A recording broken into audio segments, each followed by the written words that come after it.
ইসলাম ধর্ম গ্রহণ করে তাদেরকে কি বলেন? মুসলিম বলি। আবার যারা ঈমান আনে তাদেরকে কি বলা হয়? মুমিন।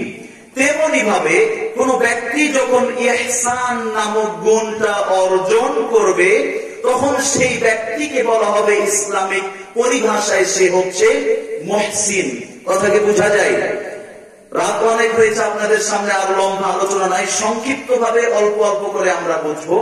তা হচ্ছে ইহসান নামক গুণটা যে অর্জন করতে পারবে তাকে ইসলামী পরিভাষায় কি বলা হবে? মুহসিন বলা হবে। এবার আরো প্রশ্ন চলে আসে যে ইহসান আবার কি? এটা কি খায় মাখে না পরে? তো ইহসান কি এই সম্পর্কে চমৎকার একটি হাদিস বর্ণিত হয়েছে, যেটিকে আমরা ওস্তাদজি রয়েছেন, যেটিকে হাদিসে জিবরাইল বলা হয়, জিবরিল। ওমর রাদিয়াল্লাহু আনহু থেকে অত্র হাদিসটি বর্ণিত হয়েছে। তো জিবরাইল আলাইহিস সালাতু ওয়াস সালাম তিনি একদিন নবীজির কাছে আসলেন। নবীজির কাছে এসে তিনারা হাঁটু গেড়ে বসে হাঁটুর সাথে হাঁটু রেখে অনেকগুলি প্রশ্ন করলেন। তার মধ্যে অন্যতম একটি প্রশ্ন ছিল, ইয়া মুহাম্মদ আখবিরনি আনিল ইহসান, হে মুহাম্মদ আপনি আমাকে ইহসান সম্পর্কে একটু অবগত করুন। তখন নবীজি তাকে বললেন যে তুমি ইহসান সম্পর্কে জানতে চাও? এই ইহসান হচ্ছে আনতা আবুদাল্লাহা কাআন্নাকা তারা, তুমি আল্লাহ তাআলার এমন ভাবে ইবাদত করবে, তুমি আল্লাহ তাআলার যে কোনো ইবাদত এমন ভাবে আদায় করবে যেন তুমি স্বয়ং আল্লাহ তাআলাকে দেখতে পাচ্ছ। আল্লাহু আকবার। ফাইল্লাম তাকুন তারা, যদি তোমার এই রকম মনে হয় যে আমি আল্লাহ তাআলাকে দেখতে পাচ্ছি না, তাহলে তুমি এই ধারণা রাখবে যে ফাইন্নাহু ইয়ারা, যে অবশ্যই তোমাকে আল্লাহ তাআলা দেখছেন। আল্লাহু আকবার। তাহলে ইহসান কাকে বলা হয়? যে আপনি প্রত্যেকটি ইবাদত এমন ভাবে আদায় করবেন পৃথিবীর কেউ দেখুক চাই না দেখুক, একজন আপনাকে ঠিকই আপনার ইবাদতের প্রতি মনোযোগ রাখছেন, আপনার ইবাদতকে খেয়াল করছেন, লক্ষ্য করছেন, একটু আওয়াজ দেব তবে তিনি কে? আল্লাহ। তো আপনি যখন প্রত্যেকটি ইবাদত এইভাবে অর্জন করতে পারবেন, এইভাবে আদায় করতে পারবেন, তখন আপনি ইহসানের গুণ অর্জন করবেন। আর যখন আপনি ইহসানের গুণ অর্জন করলেন তখন আপনি হয়ে গেলেন মুহসিন। তো প্রিয় উপস্থিতি, আমি যেটি বলছিলাম যে আজকে যে বিষয়ে আমরা কথা বলবো তা হচ্ছে এই মুহসিন বান্দা তো আমরা চিনলাম। এইবার এই মুহসিন বান্দার গুণাবলী কি, মুহসিন বান্দার কি কি বৈশিষ্ট্য থাকবে, কি তার গুণাবলী, কিভাবে আমরা তাকে চিনবো যে এই ব্যক্তি হচ্ছে মুহসিন। পবিত্র কোরআনের সূরা আলে ইমরানে বলা হচ্ছে আল্লাযীনা ইউনফিকুনা ফিস সাররাই ওয়াদ দাররাই ওয়াল কাযিমিনাল গায়য ওয়াল আফিনা আনিন নাস ওয়াল্লাহু ইউহিব্বুল মুহসিনিন। এক নাম্বার মুহসিন বান্দার গুণাবলী হলো যে তারা সুখে দুঃখে, বিপদে আপদে, সচ্ছল অসচ্ছল সব সময় তারা আল্লাহ তাআলার রাজি খুশি করার জন্য দান করবে। আল্লাযীনা, যারা ইউনফিকুনা, দান করবে আল্লাহর রাস্তায় ফিস সাররাই ওয়াদ দাররা, যখন তারা সচ্ছল থাকে সেই অবস্থায় দান করবে, আবার যখন তারা অসচ্ছল থাকে, যখন তারা বিপদে থাকে, যখন তারা অভাবে থাকে, তখনও তারা আল্লাহ তাআলার জন্য দান করবে। এটা হচ্ছে মুহসিন বান্দার প্রথম গুণ। তাহলে প্রথম গুণ আমরা জানলাম কি, যে মুহসিন বান্দা কখনোই দান থেকে বিমুখ থাকবে না। তার ব্যবসা বাণিজ্য ভালো যাচ্ছে সে তো দান করবেই, তার ব্যবসা বাণিজ্য যদি ভালো নাও যায়, সে যদি অভাবেও থাকে তারপরেও সে দানের অবস্থাতেই থাকবে। কেন? প্রশ্ন আসতে পারে না যে কেন সে দানের প্রতি এত গুরুত্ব দিবে, দানের প্রতি তার এত গুরুত্ব দেওয়ার প্রয়োজন কি? এ সম্পর্কে আল্লাহ তাআলা পবিত্র কোরআনে সূরা আল বাকারায় বলছেন এই দানের ফজিলত সম্পর্কে। আল্লাহ তাআলা বলেন মাসালুল লাযীনা ইউনফিকুনা আমওয়ালাহুম ফি সাবিলিল্লাহ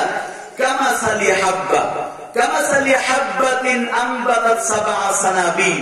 কোন ব্যক্তি যখন, যারা আল্লাহর রাস্তায় দান করে, ব্যয় করে, তো আল্লাহ তাআলা তার এই দানকে নিয়ে, আল্লাহ তাআলা তার এই দান ব্যয়টাকে একটা দানার সাথে তুলনা করছেন। বলেন তো কিসের সাথে তুলনা করলেন? কামাসালি হাব্বা, একটি দানার সাথে।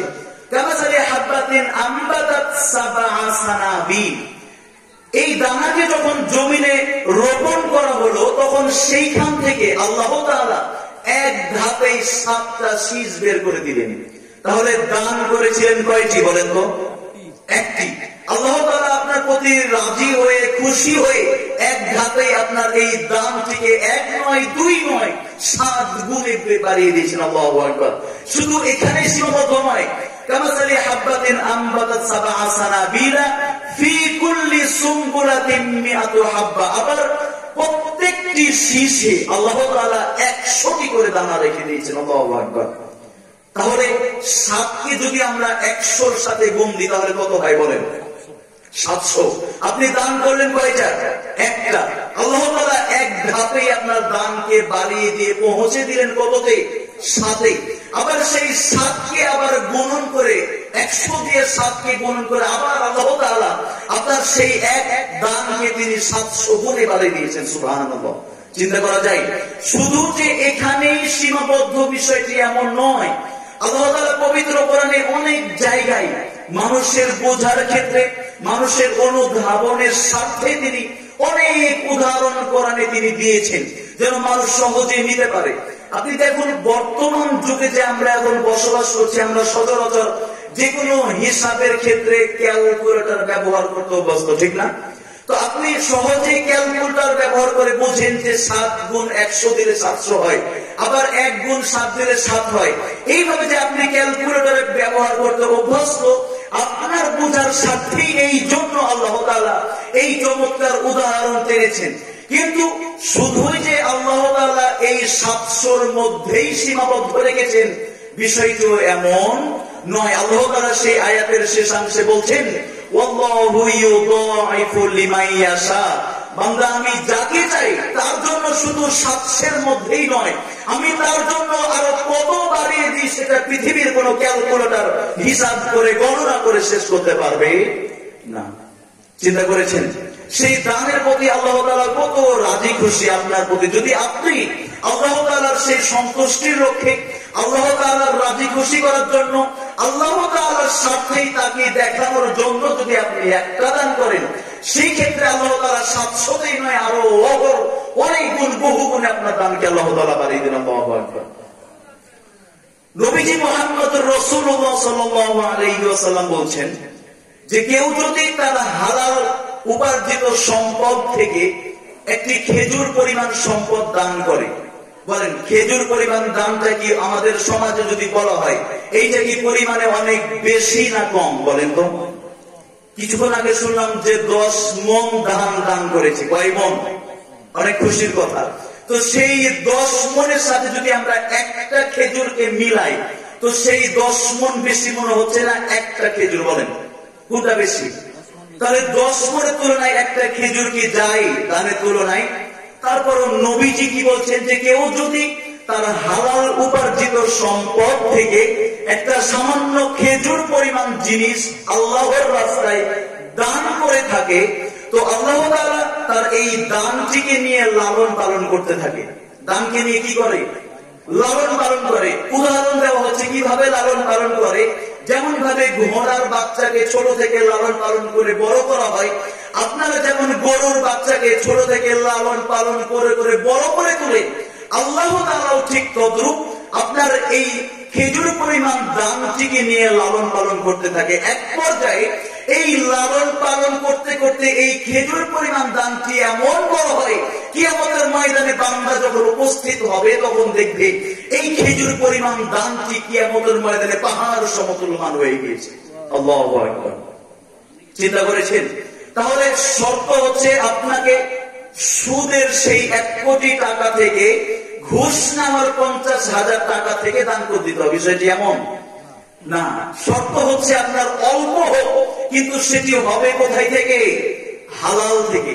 আল্লাহর রাসূল বলছেন যে কেউ যদি 10 টাকা উপার্জন করে, তার 9 টাকা হালাল, 1 টাকা হারাম। তাহলে হারাম কয় টাকা? 1 টাকা। আর যদি 9 টাকা হারাম হয়ে থাকে, তো এই 9 টাকা হারাম হওয়ার, 9 টাকা হালাল হওয়ার মাধ্যমে 1 টাকা যে হারাম যুক্ত হয়েছে তার পুরো অংশটাই হারামে পরিণত হয়ে যায়। এই ওরা 10 টাকার মধ্যে 9 টাকা হালাল থাকা সত্ত্বেও সে এই টাকা দিয়ে যা উপার্জন করবে, যা পরিধেয় বস্তু কিনবে, যা খাবার গ্রহণ করবে, সব আল্লাহ তাআলা হারামে পরিণত করে দেন। নাউযুবিল্লাহ। এই জন্য প্রিয় ভাইরা, আপনাকে আমি যেটি বোঝাতে চাচ্ছি তা হচ্ছে, আপনার দান হোক অল্প, এটা নিয়ে কোনো মাথা ব্যথা ইসলামের নেই। কিন্তু দান অল্প হলেও সেটি হতে হবে কোন উপার্জন থেকে? হালাল উপার্জন থেকে। তাহলে এর গুণগান, এর ফজিলত অবশ্যই অবশ্যই আল্লাহ তাআলা আপনাকে দিবেন। তাই প্রিয় উপস্থিতি, আপনাকে বলছি না যে মুহসিন বান্দা সে সুখে দুঃখে দান করবে কেন? সে ব্যবসা অনেক ভালো যাচ্ছে, সে তো এখন 10,000 টাকা দান করবে, স্বাভাবিক।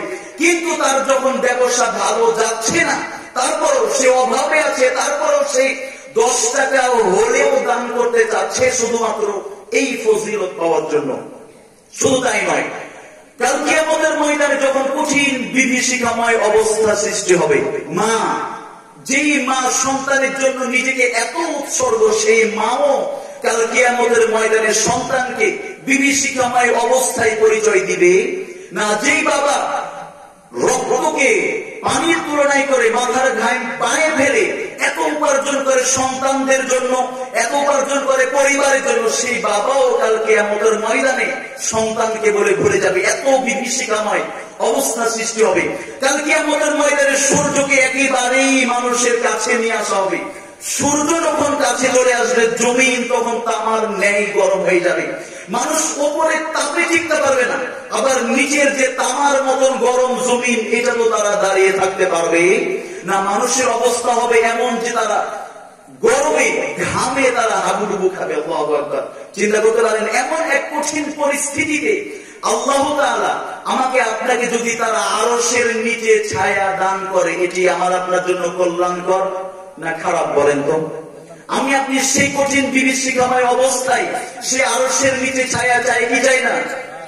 আজকে আপনি দেখেছেন, আজকে একটু আবহাওয়া ঠান্ডা, কিন্তু গত 2 দিন আগে, গতকালকে তার আগের দিন শুক্রবার অবস্থা কতটা গরম ছিল। শুধু একটু যদি রোদে যাওয়া যাচ্ছে তো ঘাম আর কঠিন তীব্র রোদের শিকার হতে হচ্ছে। এমন পরিস্থিতিতে আমরা দুনিয়াতে খুঁজছি একটু ছায়া পেলে হয়তো ভালো হতো, একটু ছায়া পেলে হয়তো শরীরটা একটু প্রশান্তি পেত। শুধুমাত্র এতটুকু গরমের কারণে, তীব্রতার কারণে যদি আপনার অবস্থা এই হয়, তাহলে কাল কিয়ামতের ময়দানে যখন সূর্য এত নিকটে, জমিন যখন তামার ন্যায় গরম হবে, প্রিয় উপস্থিতি, তখন আমার আপনার অবস্থা কি হবে? মাথার মগজ টকবক করে ফুটতে থাকবে। এইরকম পরিস্থিতিতে আল্লাহ তাআলা কিয়ামতের ময়দানে 1 নয় 2 নয় 7 কোয়ালিটির মানুষকে তিনি আরশের নিচে ছায়া দিবেন। বলেন তো কয় ধরনের মানুষ? আপনারা কি শুনছেন? কয় ধরনের মানুষকে তিনি আরশের নিচে ছায়া দিবেন? সকলে বলুন তো। 7 ধরনের মানুষ। তো এই 7 ধরনের আলোচনা করতে গেলে আরো 3-4 রাতের প্রয়োজন হবে। এই জন্য আমি আজকে আমার যে বিষয়, এই বিষয়ের সাথে যতটুকু সম্পর্কিত শুধু এতটুকু আপনাকে আমি জানাই। এই 7 কোয়ালিটি মানুষের ভিতর অন্যতম একটি কোয়ালিটি হচ্ছে যে রাজুলান তাসাদদাকা বিসাদাকাতিন ফাআখফাহা হাত্তা লা তা'লামু শিমালুহু ওয়া মা তুনফিকু ইয়ামিনুহু। তথা এমন ব্যক্তি যে আল্লাহ তাআলার সন্তুষ্টির জন্য দান করে গোপনে। দান করে কিভাবে? এমন ভাবে সে গোপনে দান করে যে তার ডান হাত কি দান করলো, বাম হাতকে সে জানতে দিল না। মানে দানের কোয়ালিটিটা কিরকম বলেন তো? মানে এমন ভাবে গোপনে সে দান করবে যে তার ডান হাত কি দান করছে, বাম হাত খবর রাখবে।